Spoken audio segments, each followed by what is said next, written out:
आप सुनने जा रहे हैं पंचतंत्र की कहानी साधु और चूहा।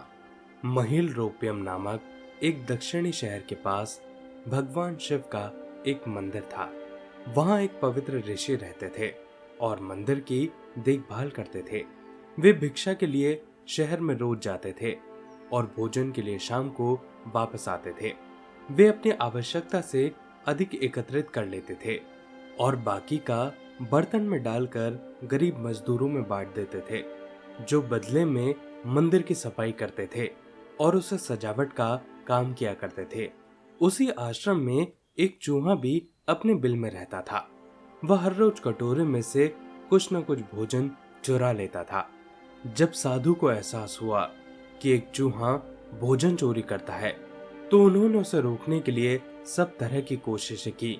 उन्होंने कटोरे को काफी ऊंचाई पर रखा ताकि चूहा वहां तक पहुंच ना सके, और यहाँ तक कि एक छड़ी के साथ चूहे को मार भगाने की कोशिश भी की। लेकिन चूहा किसी तरह कटोरे तक पहुंचने का रास्ता ढूंढ ही लेता और भोजन चोरी कर लेता था। एक दिन एक भिक्षुक मंदिर की यात्रा करने के लिए आए थे, लेकिन साधु का ध्यान तो चूहे को डंडे से मार के भगाने में था और वे भिक्षु से मिल नहीं पाए। इसे अपना अपमान समझकर भिक्षुक क्रोधित होकर बोले, मैं आपके आश्रम में फिर कभी नहीं आऊंगा, क्योंकि मुझे लगता है कि मुझसे बात करने के अलावा आपको अन्य काम ज्यादा महत्वपूर्ण लग रहे हैं।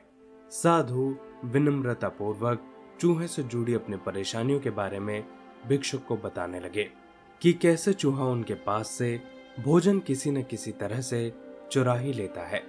ये चूहा किसी भी बिल्ली या बंदर को हरा सकता है। अगर बात मेरे कटोरे तक पहुंचने की हो तो मैंने हर कोशिश की है, लेकिन वो हर बार किसी न किसी तरीके से भोजन चुरा ही लेता है। भिक्षुक ने साधु की परेशानियों को समझा और सलाह दी। चूहे में इतनी शक्ति, आत्मविश्वास और चंचलता के पीछे अवश्य ही कोई न कोई कारण होगा। मुझे यकीन है कि इसने बहुत सारा भोजन जमा करके रखा होगा, और यही कारण है कि चूहा अपने आप को बड़ा महसूस करता है और इसी से ऊंचा कूदने की इसे शक्ति मिलती है। चूहा जानता है कि उसके पास खोने के लिए कुछ भी नहीं है, इसलिए वह डरता भी नहीं है।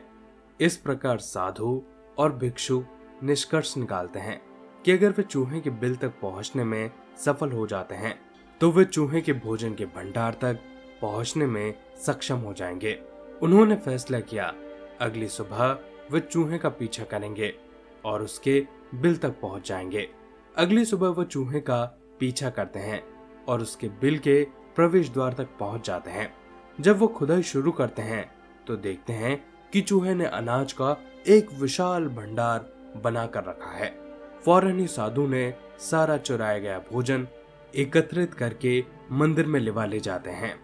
वापस आने पर अपना सारा भोजन गायब देखकर चूहा बहुत दुखी होता है और उसे इस बात का गहरा झटका लगता है, जिससे वह अपना सारा आत्मविश्वास खो देता है। अब चूहे के पास भोजन का भंडार नहीं था, फिर भी उसने फैसला किया कि वह फिर रात को कटोरे से भोजन चुराएगा। लेकिन जब उसने कटोरे तक पहुंचने की कोशिश की, वह धड़ाम से नीचे गिर गया और उसे एहसास हुआ कि अब उसके पास इतनी शक्ति नहीं है और ना ही इतना आत्मविश्वास है। उसी समय साधु ने छड़ी से उस पर हमला किया।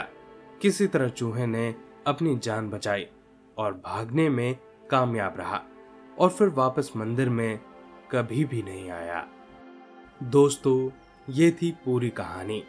इस कहानी से हमें ये शिक्षा मिलती है, यदि हमारे पास भी संसाधनों की कमी ना हो तो हम में भी अद्भुत शक्तियां और आत्मविश्वास की कमी कभी भी नहीं आ सकती।